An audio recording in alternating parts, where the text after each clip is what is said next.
The Ford It's a Big Deal event is on. Right now at Jim K. Ford, lease a 2025 Escape Active all-wheel drive from $198 bi-weekly at 1.99% APR for 36 months with $2,755 down. That's like $99 weekly. Plus a $750 bonus for eligible Ford owners. Like we said, it's a big deal and it's on now, but not for long.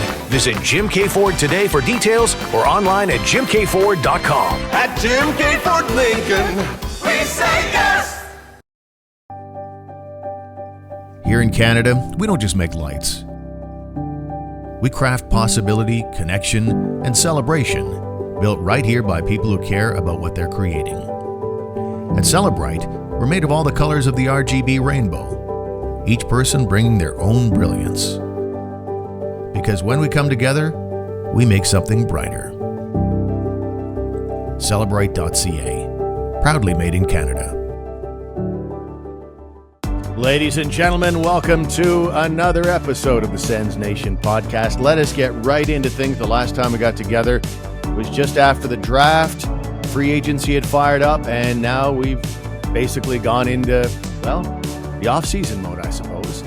The Sens did pick up one guy. I think that, they got Arthur Kaliyev. We'll talk about him in a moment, but probably the biggest name they picked up was Lars Eller, who will serve as their fourth line center. And Greg, out of the gate, did they do enough, generally speaking, in free agency for your liking? Well, I think a lot of, unlike a lot of people, I was expecting maybe a little bit more, but then they didn't have a lot of money. I think they put a lot of faith in the group and in the group developing on their own. And I think that could backfire, right? Like if people don't get better on their own next season, if there's not further development and point production out of guys like Greg and Pinto, if there's not a bounce back from Batherson, if there's not a better season for Timmy Stützle, then you're going to be in trouble. So there's it's a faith-based plan toward free agency here. They figured everybody in the top six, even in their top nine, I guess they figured was okay to go, with the addition of Zetterlund from late last season. And really the only hole they seemed to think was out there was a right shot D and a fourth line center. They filled those two roles. Now let's see how this team turns out the season starts. You know, we all as fans want to see, I think, more activity. It's always fun to see a new player come in who's going to be impactful. But when you've got TSN's James Duthie, before the actual free agent frenzy broadcast begins, doing a skit making fun of how few players are actually available, like, that tells you something. And I don't want to go shopping just for the sake of shopping. Like, if Steve Staios and the Senators are going to go shopping, I want them to go, to a high end store and pick up some quality goods. I don't necessarily want them going to Dollarama, which, within a couple of hours of the start of free agency, that was all that was there. And it really wasn't exactly a bumper crop of free agents in unrestricted free agency, was there? No, but the nice thing is there were mistakes that could have been made that I don't think were. Like I really, as much as I like Gaudette, I think that he was overpaid and the Senators weren't going to meet that price, and good on them for not doing that. And I think there's probably an upgrade there in Lars Eller, assuming again that other people are going to upgrade and step up their games next season. I can't say it enough. This group really needs to have some internal growth and development for all of this to work out, because let's face it, other teams got better. Montreal got better. Florida, they're still there. Tampa looks like they got a little bit better. Boston, I don't know what the hell they're doing. Toronto maybe slips a little, but they're not done making changes in Toronto yet either. So there's going to be some competition from within this division that maybe wasn't there in the past, and hopefully the internal development comes through. But to exactly to your point, though, I think they did well not to make any big dumb signings. Like there always are a lot of dumb signings, and there wasn't one here. Spence is a great pickup, and Lars Eller at the money is great, and re-signing Claude Giroux. Yeah, that's a pretty good day of some tidy business. Steve Staios talked about it. He sort of considers going back to the trade deadline when you look at improvements for next season. He's including the deadline, the acquisitions of Zetterlund and Cousins. Then you obviously added Spence. You added Lars Eller. That's all part of it.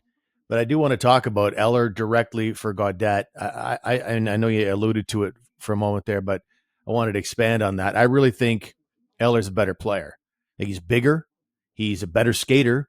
And I know that Gaudette fans will say, well, you just gave up a fourth line center, he gets you 19 goals. I don't know that Eller's going to get you 19 goals, but I also don't know if Gaudette is capable of a 19-goal season either. Like, this guy's previous high was 12, and this may be an outlier. And I'm glad for the guy because he's never really had a payday like this in his career. He signed with the San Jose Sharks a 2-year contract worth $2 million per season. And I agree with you. I would not have wanted to see the Senators pay that, particularly when you can get a better version of a fourth-line center in Lars Eller, who's also a defensive specialist. I know Gaudette did a little bit of defensive work toward the end of the season and on into the playoffs, but that's not really his forte. And I really think Eller across the board is a superior option at about, 65% of the price tag. Right. I think the key there is that, yes, Gaudette was a 19-goal scorer and a fourth-line center, but I don't think too many of those 19 goals came while playing on the fourth line. Let's not lose sight of the fact that he played up and down the lineup and was able to produce when playing higher up. But there are better players higher up, and Lars Eller is much more suited to a fourth line role. He's a much better 200-foot player. He's a much better skater. As you said, he's bigger, he's stronger. I think that he's much more suited to play fourth line center, and whether he produces or not shouldn't really matter. Like, you don't expect 20 goals out of your fourth line center. So, he's not going to score 20. But if he could chip in with 10 to 12, hey, that's great. And I think he can do that. I feel good that he's able to make some memories as the Senators are concerned that have nothing to do with Eric Gryba and the playoffs of 12 years ago. Oof, that was an incredible. It always depends what fan base you're a part of. Sens fans will say, "Oh, I caught a guy with his head down and knocked him out cold." It was an ugly situation. Lars Eller in the playoffs, Sens and Habs. Eller coming out of his own zone. Rafael Diaz, his teammate, or player 61. Yeah, as Paul McLean called him, hits him with the so-called suicide pass, and Gryba just absolutely lit him up. Ugly situation, but certainly brings back a lot of memories from a memorable series, and it turned into a real war of words between Paul McLean and Michel Therrien, to the point where you got the lack of respect, and Paul McLean basically, I think it was that same series where he calls a timeout, and the Sens are up 5-1 in the final minute of the game or something, and he called a timeout. Yeah. Therrien was so ticked off, and I loved every second of it. It's a lack of respect. That's what it was. It was a complete lack of respect. The player 61 comment, though, that'll live in infamy. That was awesome. Actually, I heard the other day he's still playing somewhere, Rafael Diaz. I'm not sure where, but he's still playing somewhere. His career is ongoing. I don't know if he's still wearing 61 or not, but he's still playing. Yeah, I think he's playing, I want to say maybe even in France, potentially. Yeah, somewhere in Europe. Yeah, I did look at that, and I did note that as well, but I'm not sure exactly where. So the other angle with Lars Eller, and we'll move on from him in a moment, but he also had an interesting moment a couple of years ago against the Ottawa Senators. Remember, he was the guy that scored the goal, one of the weirdest goals in Sens history, frustrating at the same time, where Colorado, in a game against the Sens, dump it into Ottawa's zone. It bounces off the end boards, and then Mads Søgaard jumps on the puck. And he's got his glove over the puck. He's got Avalanche surrounding him, and you see 1,000, 2 1,000, 3 1,000. People start leaving the ice surface, but the referee never blew the whistle. No. And so basically, Søgaard said, "Okay, I guess this is," and then he lifted his glove off the puck, and there was Lars Eller to tuck it in. So there was another infamous moment as far as Eller goes against the Ottawa Senators. It'd be nice. I look forward to seeing how he can play here. I really do, Steve, because he's just much more suited to that role. I think he's going to be real good down there for them. So meanwhile, it was a matter of saying goodbye to a number of people. We mentioned Gaudette, but he's not the only one who's out the door. As we expected, we got Anton Forsberg, who signed on with the LA Kings. Matthew Highmore signed on with the Islanders. Angus Crookshank with the New Jersey Devils. We've got Dennis Gilbert. Last we hardly knew you. Now with the Philadelphia Flyers, and Cole Reinhardt with the Vegas Golden Knights. I guess the big story there is Anton Forsberg moving on after guy is basically a guy who backstopped the rebuild. He was here for a number of years. I think he arrived in 2020 after being claimed on waivers by 19 teams that year, and then finally the Sens picked him up, and I'd say a serviceable career. Unfortunately, he really ran hot and cold here, and that's why Levi Merilainen was able to reel him in and take his job. Yeah, that was the biggest problem, right? A lack of consistency. It's tough being a backup goalie, particularly if maybe you think you're better than that and you think you should be starting more. But just a complete lack of consistency, and almost always, I'm sure every night he gave up at least one bad one. There was a slight odor to at least one goal a game given up by Forsberg while he was here with the Senators. Yeah. And goaltending is now fully cleared up. They made no bones about it. The number one job belongs to Linus Ullmark, and his backup is going to be Levi Merilainen. He got a 1-year contract worth, it's just around $1 million. You sort of lose track, 800,000, 900,000, 1 million, 1.1. It's all kind of the same. But Merilainen is back, signing on as an RFA, and Steve Staios said, yeah, we expect him to be the backup. He doesn't rule out the possibility that Mads Søgaard could compete, but in terms of projection, I'd say it's 99% that Merilainen will be the guy. And at the time on free agency, we did know that Staios was going to go ahead and get somebody that would ride shotgun with Mads Søgaard. And that looks like it's going to be either Hunter Shepard, who comes over from the Capitals organization, or a kid from Embrun, who starred with the Kitchener Rangers last year, and Jackson Parsons, who had phenomenal numbers. He was the CHL goalie of the year. So that's, seeing him at development camp, he looked like a kid on Christmas morning. Legit. Grew up here, loved the Senators. All his buddies loved the Senators. So that had to be a real thrill for him to sort of chuck on the Sens jersey for the first time, even though it's just a dev camp. Yeah, it's cool. No matter what the level is, or no matter what the importance of the camp is, you got to play for the Ottawa Senators. Like you put on the jersey, and I look forward to seeing how the kid plays in bingo. I still say bingo from time to time, don't I? Yeah, I look forward to seeing a kid play in Bell Vegas, and see how. But also, Steve, you seem to be it's Merilainen. I'm not sure. I think there's going to be a pretty good fight there with Søgaard and Merilainen, at least at the start of the year at training camp.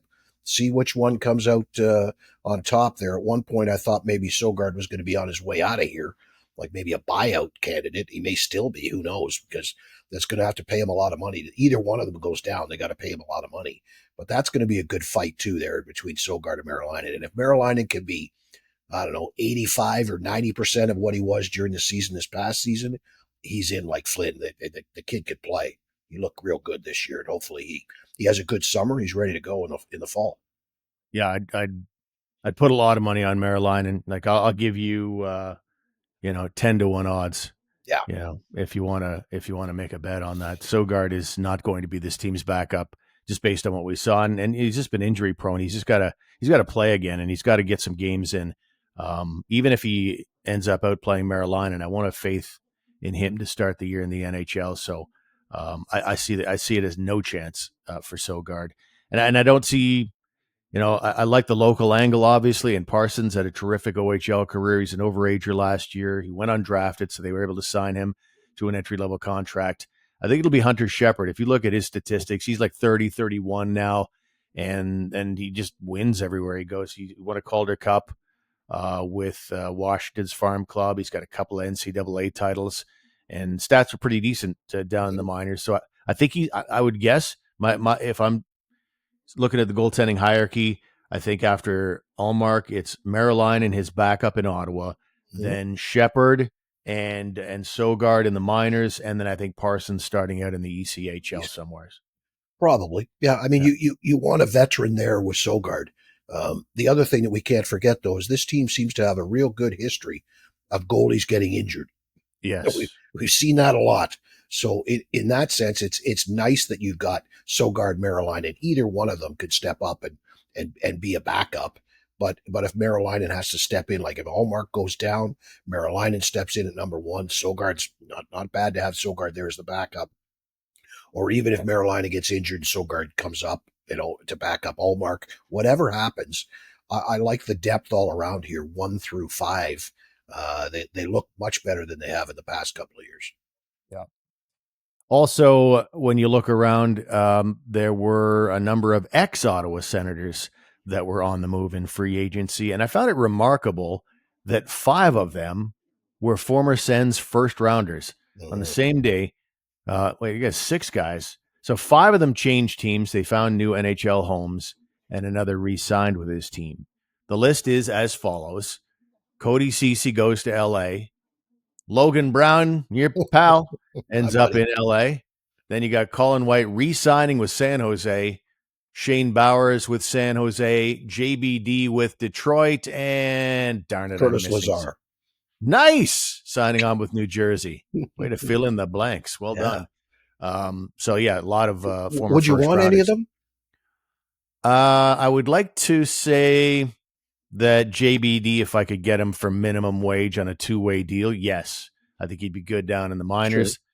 Though, I mean, when you look at it right now, the Sens, they always say you never have too many right shot defensemen. I think the Sens now kind of do. they got enough guys now, so maybe they don't even need JBD at this stage of the game because I'm not even sure who the starting 3 are right now in Ottawa. So, and you trickle down 7, 8 names. You don't need 8 names. Yeah. You may from an injury standpoint, so it's good to have some depth for that reason. But I don't think maybe you don't need a JBD, but that would be the name that might pop out. Yeah, I mean, everybody else, to answer your question, no. Like how about the ridiculous amount of money given to Cody Ceci? He's at best a number 6 defenseman. They signed Ceci and Dumoulin, who are like 5th and 6th defensemen now in the NHL. I don't know what Kenny Holland's doing out there. That's a lot of money. You pay guys money like that, they should be playing in your top 4. And I don't know that either of them can play in the top 4 for very many teams, even across the NHL. I found both of those in LA to be kind of shocking.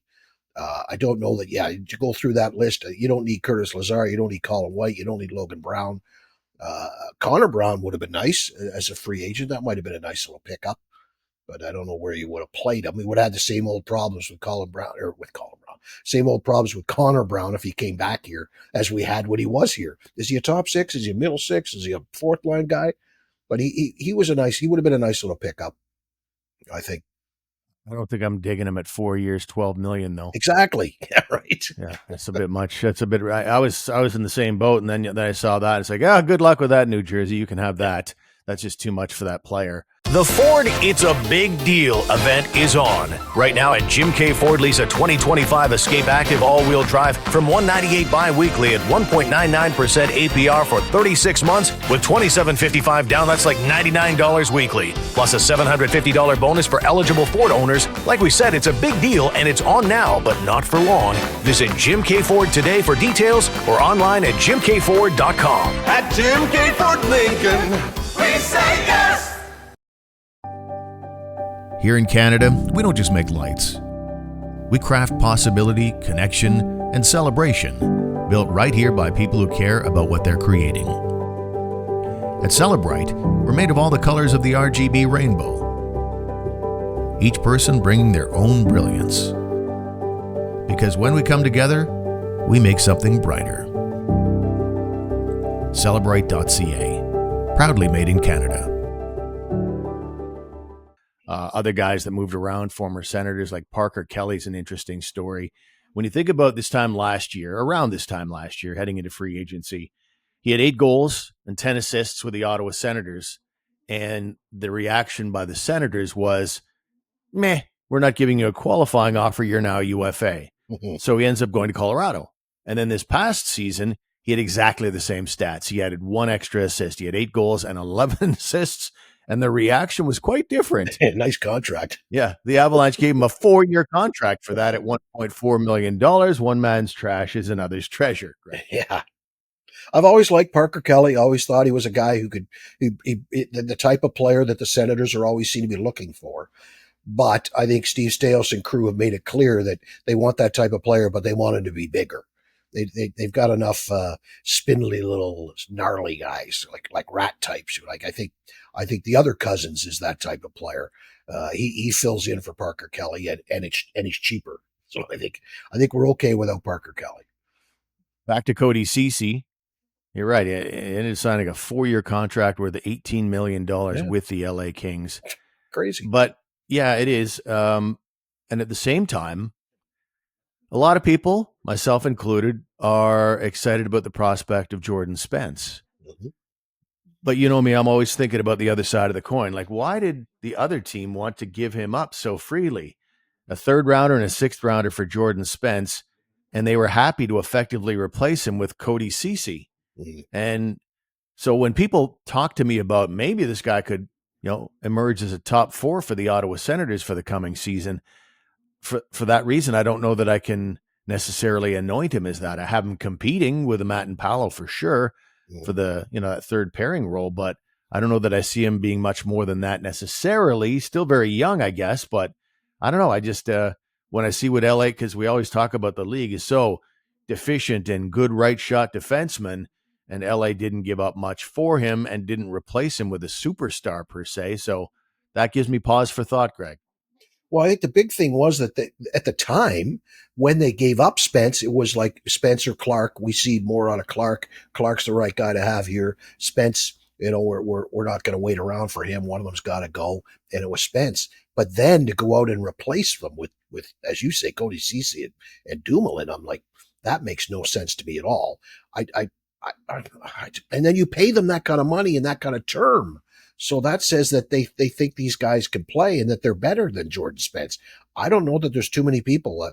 We should get the underlying stats involved here because Jordan Spence should be far, far superior to either of these two guys who were signed in LA. He's not the class of Clark. I understand that, but he's got to be better, Steve. He's got to be better than Cody Ceci as an option. And I'm sticking by my original assessment back, I don't know, 2 or 3 shows ago. I think this is a guy who could play up and down. Like I could see him filling in with Shabbat even. I could see him playing with Sanderson. I could see him playing up and down the lineup based on how he's doing and who they're playing against and, what kind of streak he's on for the last couple of games. I could see him filling in here and there throughout the lineup and not necessarily stapled as Tyler Cleven's partner on the 3rd pair. What is and one last thing on Spence, because I probably sounded like I was raining on a parade there a little bit a moment ago, because I think about the Kings watching this kid play for 180 NHL games and making the decision they did. But at the same time, this is a new general manager in Ken Holland, like you mentioned. He's just taken over for the guy that really did watch this guy for 180 games. And Rob Blake's out the door and Ken Holland is in. So maybe you got a guy who's just falling through the cracks in the middle of a passing of the torch, changing of the guard in LA. And so maybe from that perspective, there is lots of hope for the player. And obviously the Senators really like him. This is an organization that likes their bigger D. They clearly like size, and they overlook that for Jordan Spence. They're really high in the player. So maybe you're right. Maybe he can squeeze into the top 4. Here's a different perspective for you.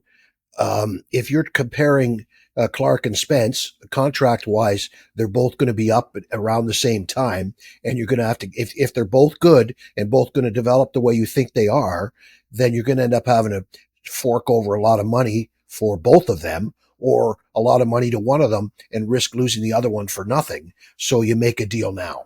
Maybe that was the thinking of Ken Holland, is that we're 2 years from now, we can't have both of them. Spence is the logical one to go. So he's the one we're going to trade now. Maybe they see him as being somebody who's going to get better and going to be more expensive than they're willing to pay when that time comes. I don't know. I don't think so. One of the comments. I'm just trying to come up with a positive angle. No, I understand.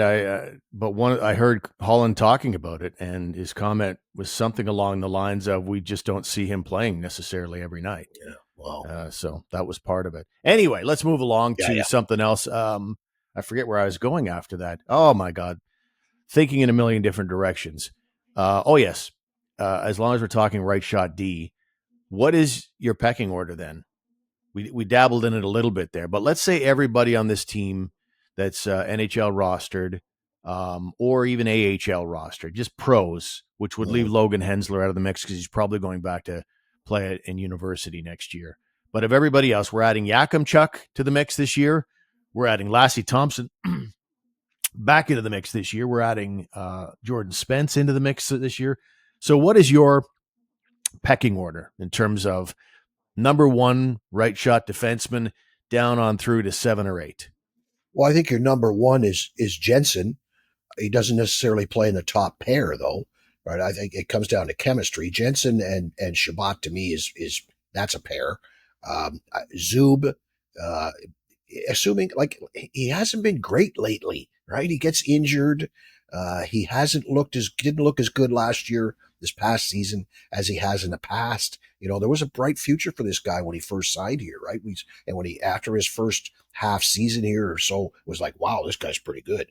You know, I'm not completely 100% sold on him long term, but I still see him as being number 2 behind Jensen. And then who's the number 3 guy? I don't know. Lassie Thompson put up some decent numbers overseas this past season. Maybe he's that guy.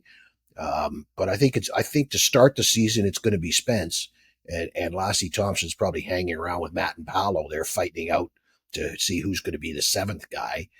It would be kind of cruel to re-sign Lassie Thompson, then send him back down to the minors. But then again, you're either going to do it to him or you're going to do it to Matt and Paolo. One of the two of them is going to get screwed here by numbers with the numbers game.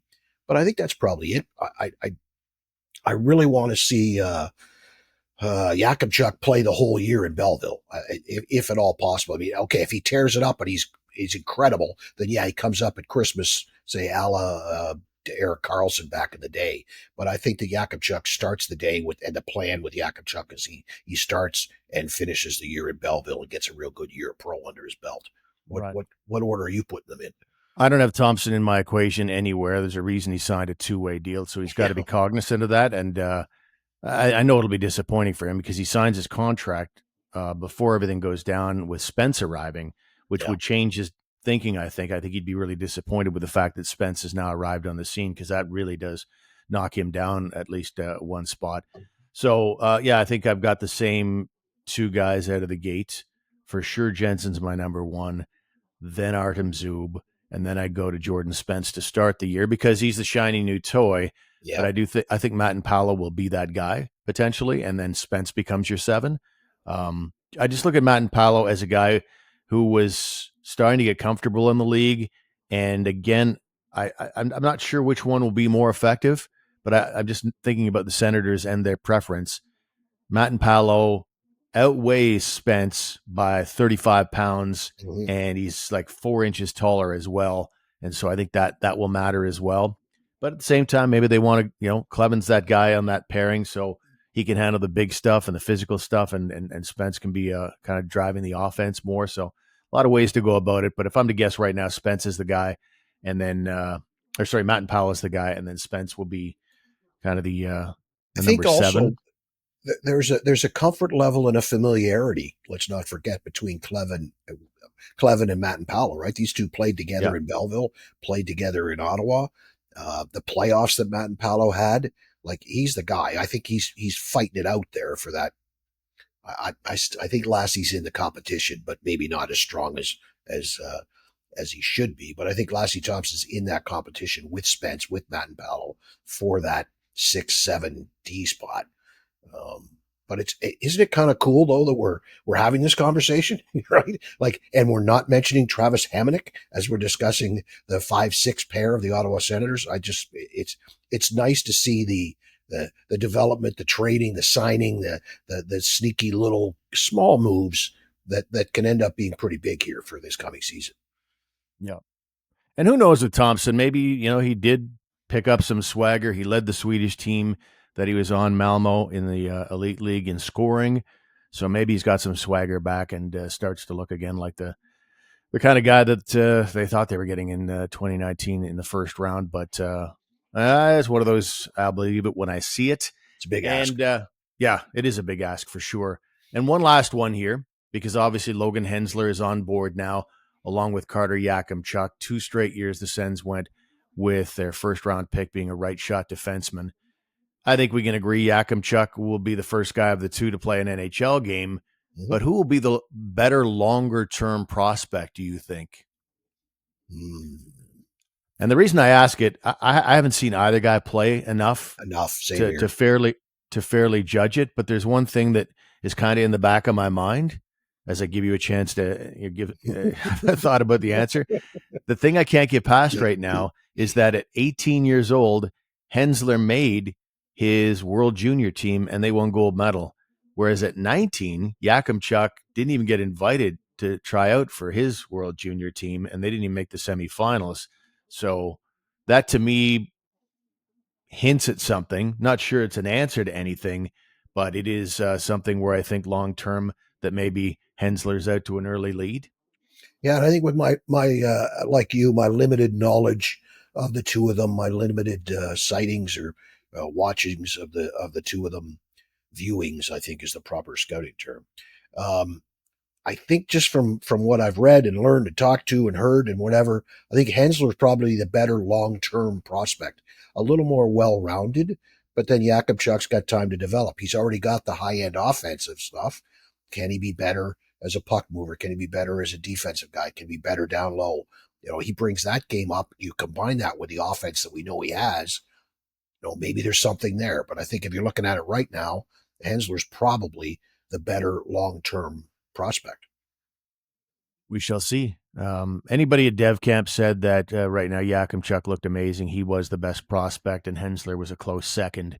You could see why they were first rounders. So it's good to see that they're both in good shape right now and looking good as prospects. But this will be a conversation that won't have an answer probably for a good 15 years, and it's going to be a very interesting season.